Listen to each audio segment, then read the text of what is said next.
மதுரையில் நடந்த உண்மை சம்பவம். மதுரை நகரில் இருந்த ஒரு அழகான பள்ளியில் ரோசி எனும் சிறுமி படித்துக் கொண்டிருந்தாள். சிறுவயதிலிருந்தே பாசம் நிறைந்த குடும்பத்தில் வளர்ந்த ரோசிக்கு அம்மா அப்பா இருவரும் அவளின் உலகம். ஆனால் சில மாதங்களுக்கு முன்பு அவர்களின் இடையே ஏற்பட்ட மன வருத்தம் காரணமாக அவர்கள் பிரிந்து விட்டார்கள். ரோசிக்கு இது மிகுந்த துயரமாக இருந்தது. பள்ளியில் கூட அவளின் மனம் மிகவும் வாடியது. எப்போதும் மகிழ்ச்சியாக இருப்பாள். ஆனால் இப்போது எதிலும் ஆர்வம் காட்டாமல் எந்நேரமும் அமைதியாக இருந்து வருவாள்.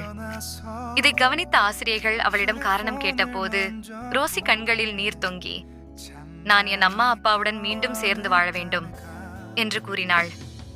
இதை கேட்ட ஆசிரியர்கள் மிகுந்த கவலை அடைந்தனர். அவர்கள் ரோசியின் பெற்றோரிடம் பேச முடிவு செய்தனர். 2 பேரையும் பள்ளிக்குள் அழைத்து அவர்கள் பிரிவினால் குழந்தை எப்படி பாதிக்கப்படுகிறாள் என்பதை புரிய வைத்தனர். ஆசிரியையின் வார்த்தைகள் அவர்களை உளமூட்டியது. அவர்கள் இருவரும் தங்கள் பழைய காலங்களை நினைத்து பார்த்தார்கள். பிரிவுக்கு காரணமான தங்களது தவறுகளைக் கண்டு ஒன்றாக வாழ்வதற்கான முடிவை எடுத்தார்கள். அந்த நாளிலிருந்து ரோசியின் முகத்தில் பழைய புன்னகை மீண்டும் திரும்பியது. தனது அம்மா அப்பாவுடன் சேர்ந்து மகிழ்ச்சியாக வாழ ஆரம்பித்தாள். அவளது கனவு குடும்பம் மீண்டும் உருவானது. குடும்பம் என்பது சின்ன சின்ன பிரச்சனைகளால் பிளவுபடக்கூடிய ஒன்று அல்ல. குழந்தைகள் பெற்றோர்கள் இணைந்திருப்பதில் தான் உண்மையான மகிழ்ச்சியை காண்கிறார்கள். எனவே கணவன் மனைவியாய் பிள்ளைகளோடு சேர்ந்து வாழுங்கள்.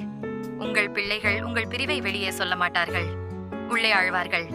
யாராவது பிரிந்து வாழ்பவர்கள் இதை பார்த்தால் கடவுள் உங்களிடம் பேசுகிறார். பிரிந்து வாழ்ந்தது போதும், சேர்ந்து வாழுங்கள்.